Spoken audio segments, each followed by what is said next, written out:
Welcome to another episode of Beauty and the Priest. I'm Fiona Briffa.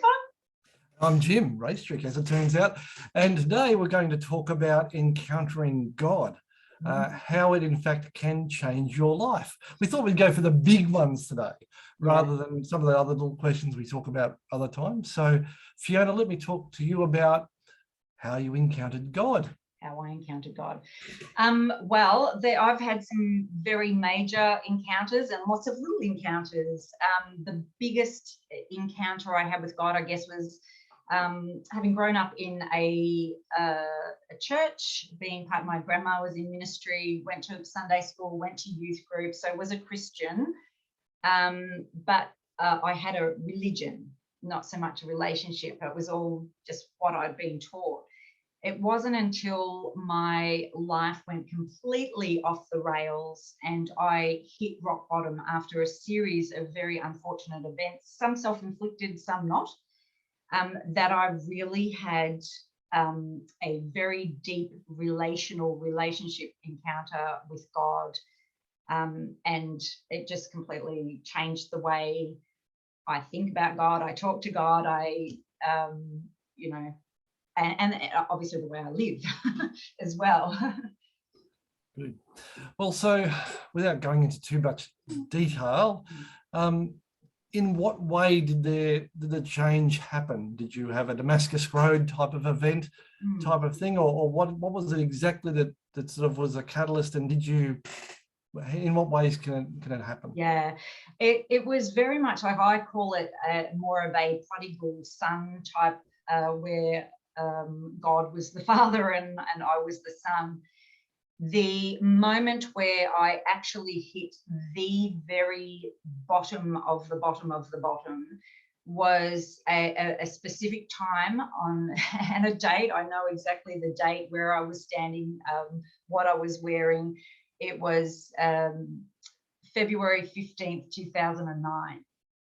And I had just gotten to the end of my rope. I have tried everything. So many things had happened without going into detail. I had lost my sister. I was divorced. I'd been in a abusive relationship. Life just went in a downward spiral. And my son had had a tumor that was potentially fatal. And there were just, and things kept kicking me up the backside, and I kept climbing my way back up. But with every new thing, I had less and less energy to climb back up. And then I turned to other coping strategies and things that were not helpful. And so I was actually helping that downward spiral as well as the external factors. But this rock bottom moment was literally at the end, where I said to God, I can't do this anymore, because I already had a faith, but not so much the relationship. But I used to talk to God, I used to pray, but it wasn't like this.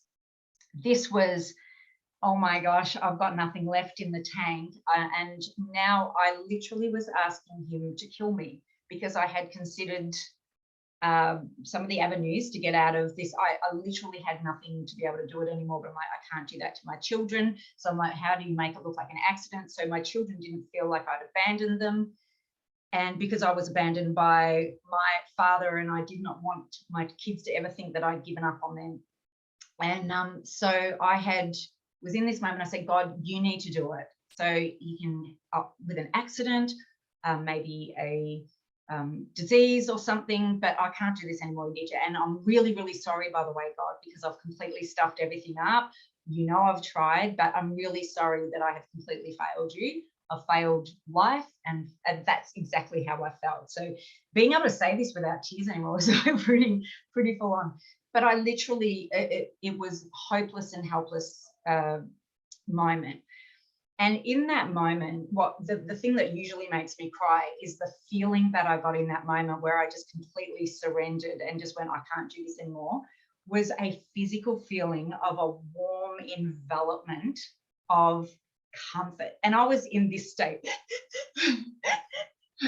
Like a kid that is sobbing so much that they can barely breathe. And that's how I was. And in this moment was like, when the mother comes and picks up the kid and just, is it going to be okay? I mean, that was the feeling that I got. And there was no one in the room with me, obviously, but it was just a wrapping of comfort and envelopment, and it's okay, right?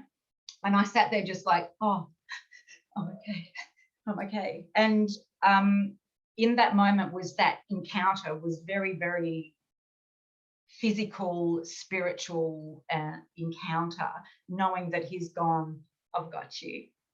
Right here, right now, in your current state, I've got you. And from that point was the climb back out. And there was a lot of very specific touch points where God and only God could have gotten me through those moments. But that's the moment, that was the critical turning point moment where I was like, get me out. I want to get off this spinning world. Well, powerful testimony. Yeah. But when it comes to those type of encounters, it can be difficult for people who haven't had them. Yeah. Particularly those who have had a particularly nasty thing happen to them, or a series of particularly nasty things happen, and they've got to the bottom of that, and then God, in their mind or whatever capacity, God hasn't done anything. Yeah. Yeah. Have you encountered that type of correspondence, with people say those type of things? Yeah, absolutely. And even felt that and gone, where are you?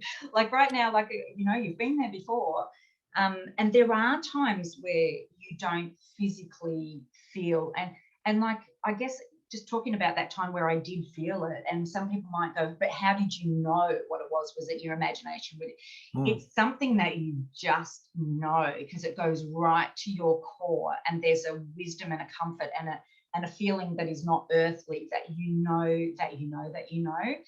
So it's not something that can be rationally or logically explained. It's a feeling. But yes, there's definitely been times where you need that physical, visible, presence that you don't feel. And I guess that's the importance of having a relationship with God, not a religion with God. Like, religion, the way I see it, is all the knowledge and the text and the scripture and the stuff like that, and the rituals and thing that can be classed as religion. But relationship is just knowing that you are like you would have with somebody that that loves you and that only wants the best for you, that will always show up for you, and that you go to with everything for every reason, good or bad, and that's your go-to person. That's about building that relationship with God. When you have that, and when you know he's there, and you definitely need to know the scriptures, because how else would you know, even when you can't feel him, he's still there? Because there's all those stories in history that tell us, and those promises that assure us that he's there even when you can't see him, that I will never, ever leave or forsake you. And those are the times when you need that theology, I guess, to lean back on and go, he's still there even though I can't see him. And then I start going, well, what does he want me to learn? Or what does, I might never be able to feel him, but he's still there. Yeah. And that's where the theology or theory or whatever. Yeah. But I think what's really important is one thing that people that don't have don't know the Bible, or don't have the relationship yet, I think one thing that sort of keeps people at a distance is that they think they've got to be at a certain level before God will meet them. Oh, yeah. So when I tell that story, that I was at rock bottom, I was not living a life that would have made God go, whoopee, good on you, Fiona. I was not there, but that's where he met me, and that's where he comforted me, and that's where he took me up and out. He didn't wait for me to be up and out before he went, come on, Fiona, let's go on a journey together. He met me there. And I think that's what's really important for people to understand, that expect God to meet you where you are. Don't expect yourself to be somewhere before you build the relationship. Call him into your current situation. Yeah. And he will be there, whether you feel him or not.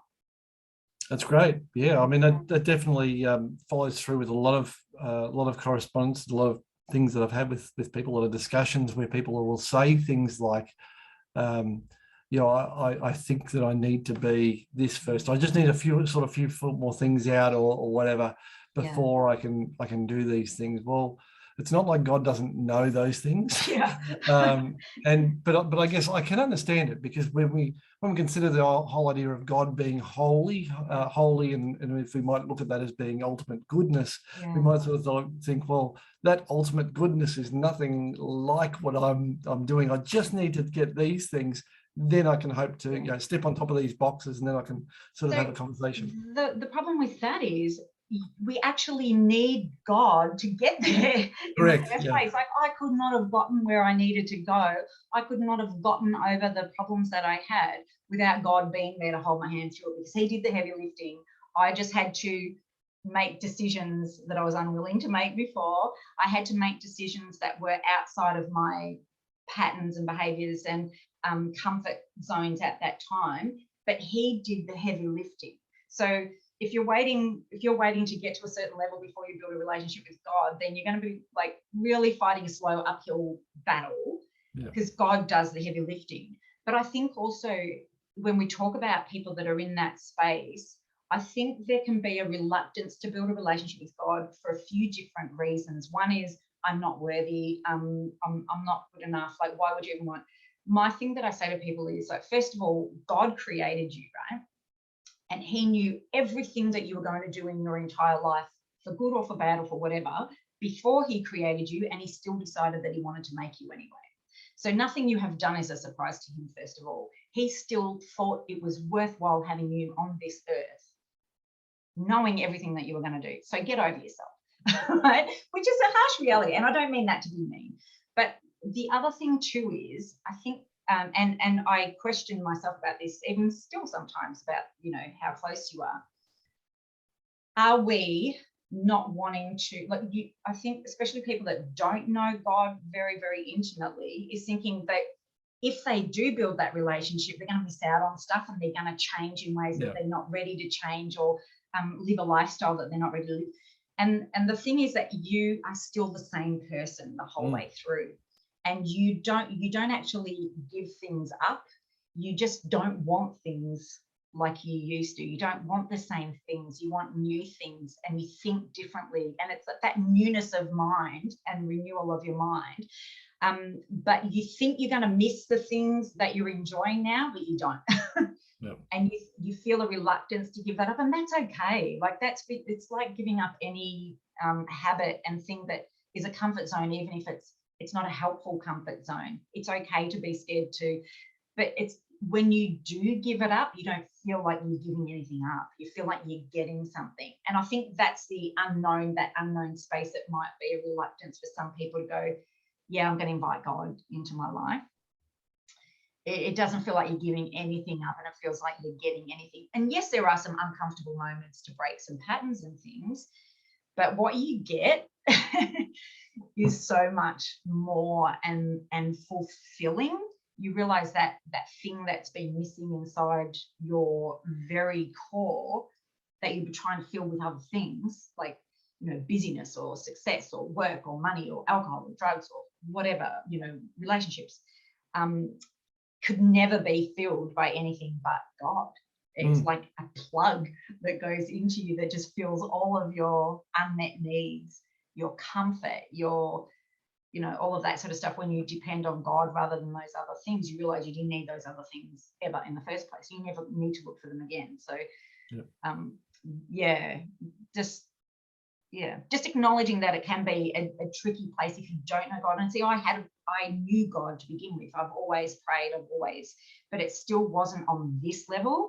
Now I when I close my eyes, I feel myself sinking into his arms and just sitting there for a while, when I just need to sit and be and talking to him. And I actually have this thing, I know I'm prattling on, but I have this thing when I do just also building a relationship with Jesus as well. So I have this thing where I do meditation. I'm on a swing, and if you can imagine this beautiful big oak tree by a little creek, and I'm on the swing, and it's one of those ones that like somebody's grandparents made with a big plank of wood and the rope and like flowers around it. And I'm facing this way and Jesus facing this way, and we're just swinging together. And I just picture us chatting, and I'm just like, and I just sit there and be.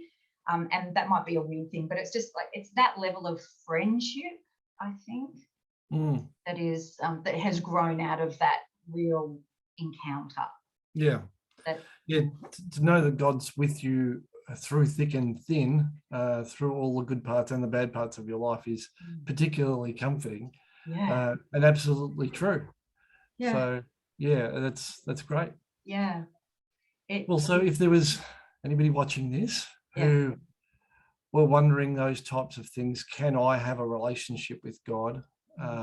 What do I need to do to have that relationship with God? Any of those type of questions, what would you say? Oh, well, first of all, absolutely, because God created you, he chose you, he's waiting for you, he's patiently, just lovingly waiting for you to go, I'm here. He knows you're there, first of all, but God is just so non-invasive and he's there for you, but he's waiting for you to come and ask him in. So yes, you can have that same relationship, and even bigger and better and stronger, depending on how you want to have your relationship and how that goes. Like, what do I do and how do I do it? The really, there's no rules around it. It's like, I have conversations with God on a level that is authentic for me. So I call him Big G and I go, come on, Big G, I need something. And he made me cheeky, he made me funny, he made me quirky. So I'm going to be authentic with him. And sometimes when good things happen, I'll go, thanks, Big G. And so it's but not a disrespectful relationship. There are times where I bow my head and I do the like complete reverence thing as well. But then sometimes we're very playful and I talk to him in different ways. So there are no rules except he already knows what to do. You don't have to know what to do. That's, I think, the biggest thing. But the other thing is that especially if you're a new Christian, need mentoring and discipleship and need a person. So like your local church, which, by the way, I've been to churches and then run for the hills. So just because you don't feel comfortable in one doesn't mean it, because guess what? You're going to find the same humans inside a church as you find outside the church. So if you're looking for a perfect community, you're going to be looking for a really long time. But find your person, find your mentor, like, someone like Jim. Find somebody who you can sit down and go, I have no idea what I'm doing. Where do I start? Because they know what to do. You don't need to know what to do. God knows what to do and they know what to do. You just need to be willing to show up for yourself and to want a better life for yourself and want to have that hole plugged in your spirit. A Jesus-shaped hole, or like God-shaped hole. Yeah, God-shaped vacuum, Jesus-shaped hole. You don't really know. I never understood what that meant until until it got. I'm like, oh my gosh, like now the things that you look externally to fulfill, to try and you don't even know what it is that you're trying to fulfill half the time. You realize that all you need to do, I need comfort, I go to God. I need money, I go to God. I need health, I go to God. I need work, I go to God. And he's the source of all your supply. And then we stop unrealistically expecting everybody around us to fulfill our needs, like our partners, our parents, no, they're not responsible for it. It's you and God, and that's it. So that, did I answer the question? So I think I just... Yes, I think you did. Yeah. I think you did. Yeah. Well, thanks so much, Fiona, for this exceptionally different Beauty and the Priest episode. Thanks for sharing your testimony. Yeah, no worries. And look, if that has raised stuff for people, do feel free to contact us either in the comments. If you don't want to actually comment publicly, you can just ask us to contact you. If you want to talk to Jim's a priest. That's why we're called Beauty and the Priest. Or if you are looking to connect somewhere, we can help point you in the right direction, at least, because you do need support. You do need mentoring or discipling, just to help, because it's not a perfect journey. Mine wasn't a pretty journey either, but it was a journey that went in the right direction finally, and it was filled with amazing, wonderful, giggly moments and some difficult moments as well, because we're humans. And so yeah, you do need that support. So but yes, thank you, Jim. Thank you for asking the questions. You didn't really do much talking. Yeah, that's good. That's a good thing sometimes. Yeah, but thank you for watching another episode of Beauty and the Priest, and we will look forward to seeing you next time. Bye for now.